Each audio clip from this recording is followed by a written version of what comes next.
来看越南的外交部指控讲，咱国这个月23在太平岛附近进行一段演习，侵犯到越南的主权，嘛威胁到区域和平稳定。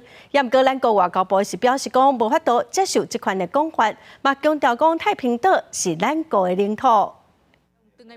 越南外交部发出声明，讲做咱国8月23伫太平岛40位的水域进行实弹演习，是侵犯越南对南沙群岛的领土主权，威胁到区域和平、也加稳定以及航行安全。告诉伫南海局势更加复杂。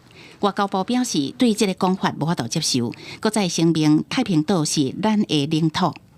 太平岛属于中华民国领土，不容置疑。我国政府有权在太平岛上及其相关海域行使主权国家的一切权利。随上越南6月嘛才抗议过咱国军伫太平岛的演习。2022年6月，菲律宾外交部嘛表达抗议，讲做因有太平岛的主权。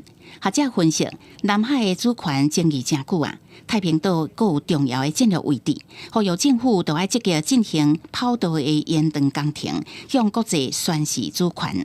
在太平岛的一个实弹射击，或者是太平岛，不管是在机场的扩建，或者是码头的扩建，这一些工程都是有其必要性。透过这些行动，才能让国际了解中华民国是重视太平岛，也重视南海的安全。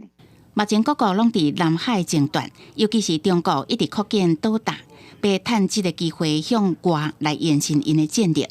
美日澳这国家最近都举行过联合军演，除了要展现维护印太和平的决心，嘛要阻止中国扩张的野心。